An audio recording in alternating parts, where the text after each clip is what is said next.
Umwami wacu Yesu nashimwe. Bene data nshuti bakundwa dusangiye ubwami n'ubugingo, ndasubiye kubifuriza umunsi mwiza, ndabifuriza amahoro y'Imana.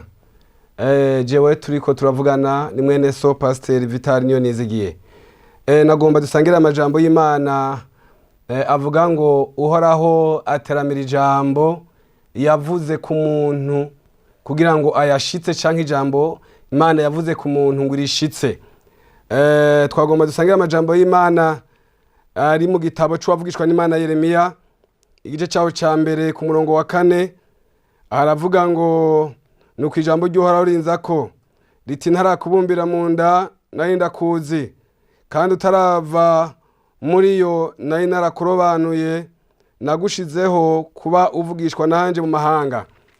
11 havuga ngo maze ijambo ry'uhoraho rinzako rirambaza ritubonye kiga Yeremiya, ndavuga nti mbona ishami ry'umurinzi. 12 maze uhoraho aranyishura ati witegereje neza, kuko nindi ijambo ryanje kugira ngo ndarishitse. Imana yacu nishimwe. Naya majambo y'Imana, Imana yabwiye umusavyi wayo Yeremiya muvugishwa n'Imana, iramubwira ngo ukiri mu nda ya nyoko nari ndakuzi, nari narakugize uvugishwa nanje. Haleluya. Mwene data, nagenda kuremeshe ukiri mu nda ya nyoko utarabaho. Imana yari ikuzi, kandi Imana irafise ico yavuze kuri wewe, irafise ico yavuganye nawe, irafise iciteramiye, irafise icigambiriye kugukorera. Yeremiya Imana iramuzira, iramubwira ngo ukiri mu nda ya nyoko nari ndakuzi. Nagenda kubwire nshuti, nubwo abantu baba batakuzi, nubwo abantu batokumenya, ijambo ry'Imana rivuze gukiri mu nda ya nyoko Imana yari ikuzi. Ikiraza ijambo ngo rimuzako riramubaza riti ubonye iki ga Yeremiya? Yari kiramubaza amayerekwa yagize, yari kiramubaza inzozi yagize, yari kiramubaza vision yagize. Umuntu wese arafise vision, arafise icyo ashaka gushikako, arafise icyo asengera, arafise icyo yavuganye n'Imana, arafise aho yifuza gushika. Aravuga ngo ndabonye ishami ry'umurinzi, nabonye n'inkoni biragira. Imana yagaruka yamubwira ngo nteramiye iryo navuze kuri wewe kugira ngo ndarishitse. Haleluya. Nshuti mukundwa, Imana iteramiye ijambo yavuze. Ndabizi neza hari umunsi wajyama mu nzozi ukarota ivyiza, ukabona ivy'Imana yavuze kuri wewe, ukabona ivy'Imana igambire kuzogukorera, ukaca wibaza ngo mbega ibizoshika ryari. Imana amubwiye Yeremiya ngo ubonye iki? Nawe yaje imubwira ico yabonye. Aravuga ngo narose ishami ry'umurinzi n'inkoni biragira. Niko umukobwa ashobora kurota yagize ubukwe, canke umuhungu, canke umupapa akabona ubushomeri maze mu gihe, canke umumama, canke uwo mwigeme n'umusore akabona arotse inzozi yabonye akazi, akavuga ngo mbega Mana bizoshika ryari? Izo ni inzozi umuntu agira. Hari abantu bashobora no kuvuga ngo nuburuhe nagize. Oya, Imana iteramira iryo yavuze ku muntu kugira ngo irishitse. Yeremiya yari Imana yaziramubwira ngo warose iki? Aravuga narose ishami ry'umurinzi n'inkoni biragira. Hari ivyo warose, hari n'ivyo wahanuriwe n'abantu, baravuga ngo Imana yambariye ibi. Ariko ivyo vyose Imana yakuvuzeho irabiteramiye. Nabonye mu kintu kimwe, ibindi vyose Imana yabishoboye. Ico Imana idashoboye nukubesha. Ijambo Imana yavuze ku muntu irayiteramira. Kandi Imana yacu ni Imana ikundana, ni Imana itibagirwa. Iramubwira ngo nteramira iryo navuze kugira ngo ndarishitse. Mu gice ca 33 isubira gusanga Yeremiya mwibohero. Iramubwira ngo mpamagara ndakwitaba, ndakwereka ibihambaye, ivyikinze, ibyo amaso yawe atigeze kumenya. Mana ishimwe. Haleluya. Nshuti mukundwa, hamagara Imana nkuko Imana musanze Yeremiya. Kavuga ngo mpamagara nshitse inzozi zawe, mpamagara nshitse ico navuganye nawe, mpamagara ndakwereke ivyo amasezerano yawe utarabona kugira ngo ndayakwereke uyashikeho. Yeremiya Imana amubwira ngo ndaterana. Nshuti, Imana yacaterana ico yavuze kuri wewe. Nubwo wihevye, nubwo abantu bagutaye, nubwo abamenga abantu baraguhaze, nubwo umuryango wo guhaga, Imana yacu ntiraguhaga. Iteramiye ijambo yavuze kuri wewe kugira ngo urishitse.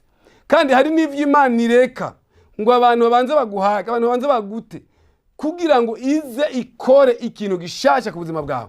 Inyuma y'agakwabo k'abantu hari akaburungu k'Imana. Haleluya. Rero hari akaburungu Imana igomba kuzokora ku buzima bwawe.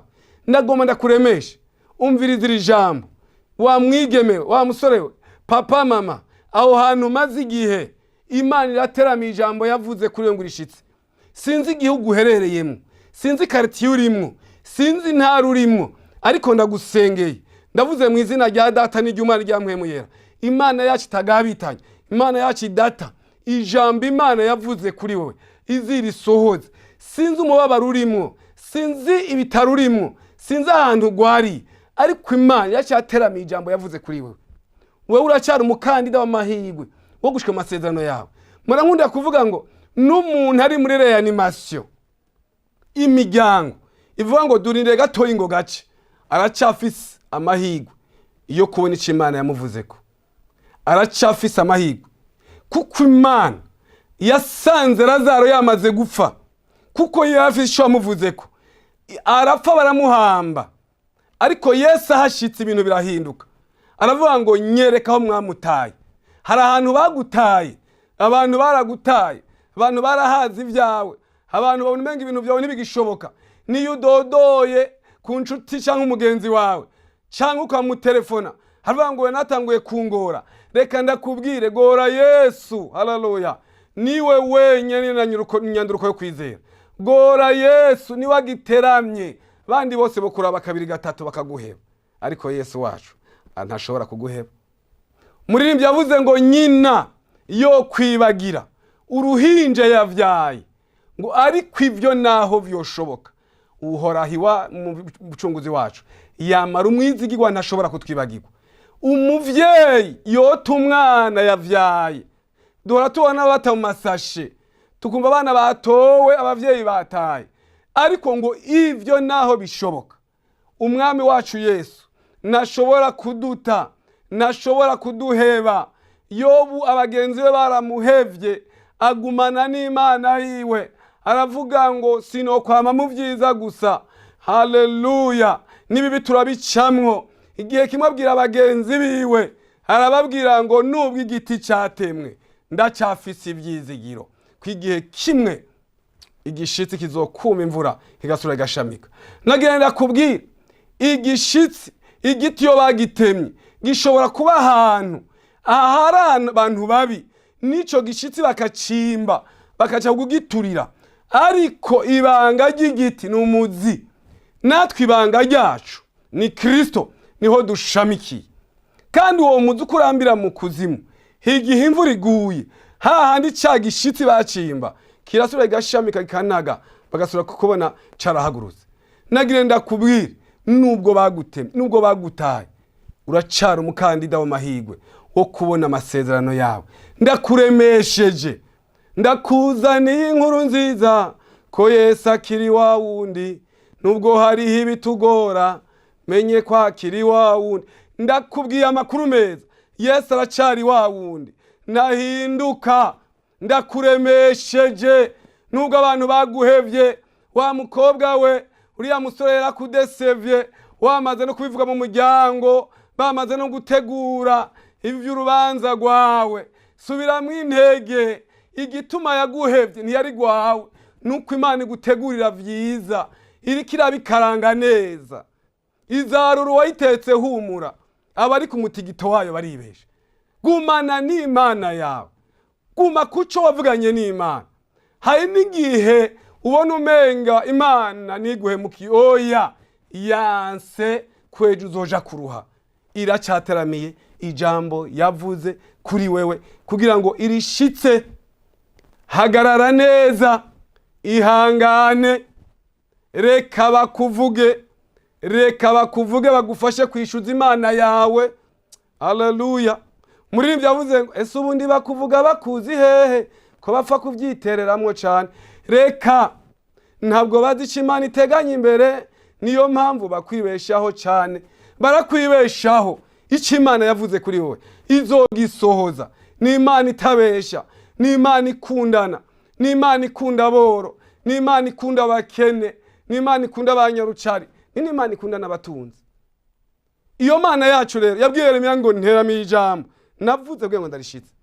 Umugore umwe yitwa Hana yaragiye mu nzu y'Imana arasenga, Penina ahejeje kumuha ibinoko, acagenda mu nzu y'Imana gusenga. Satani acamutegeraho. Hari igihe Satani agutegera n'atogutegeye. Aho warugiye kwakira inyishu Satani akagutegera. Uze wirinde gukomerekeraho Imana yo kwishuriye, ariko ugumane n'Imana, uteramira ijambo Imana yavuze kuri wewe. Aragenda ngo mu ifuruka mu rusengero, ngo arasenga atavuga, akubitagura iminwa. Umuherezi Eli ngo amaze kumuraba aramwihweza, aramubwira ngo mbega wa mugore we, nta kuntu woheba iyo vino kuko uza mu nzu y'Imana uborewe. Haleluya. Uyu munsi wo kubwira iryo jambo uvuga ngo baravangiwe, woca utana urusengero ugahunga. Oya, hari igihe Satani agutegera aho wagomba uhezagirirwa. Teramira ijambo Imana yavuze kuri wewe, umira kuri Yesu, kuko umuntu agumara umuntu si Imana. Uriya mugore Hana arahindukira amubwira Eli, sindi umunyangeso mbi, nariko suka amajojwe imbere y'Imana yanje. Satani baraneshejwe. Eli aramuhindukira amubwira ngo genda uhoraho agukorere ico wamusavye. Ngo iryo joro arage atashe, iryo joro Elukana aramurarira, ashasama inda avyara umwana w'umuhungu. Hari amajambo nakunze Hana yavuze mu ndirimbo yiwe mu gitabo cha Samweli wa mbere igice cyaho cya kabiri, indirimbo ya Hana yo gutazira. Niyo majambo nagira ndangirize ko nagomba ndakuremeshe, ndakubwira ngo Imana yacateramiye ijambo yavuze kuri wewe izobishitsa. Ihangane nshuti, suko bizohora, ikigeragezo sikiraka ku muntu. Ihangane nshuti, suko bizohora, ikigeragezo sisudire kuri wewe. Imana izokugirira neza.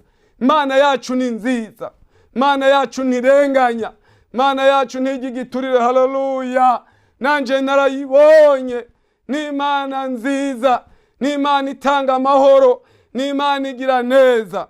Hana amaze kuvyara Samweli aravuga ngo maze Hana arasenga ati umutima wanje uvugiriza uhoraho impundu, ihembe ryanje rivyuwe n'uhoraho, akanwa kanje kasamiye abansi banje, kuko nezerejwe n'agakiza kiwe. Ntawera nk'uhoraho, kuko atayindi Imana atari we, kandi nta gitandara kimeze nk'Imana yacu. Haravuga ngo ntimukongere kuvuga uvy'ubwibone gutyo n'ivy'amanyama, ntibigasubire kuba muri mwebwe. Arahaguruka ashima Imana, arasenga, aravuga ngo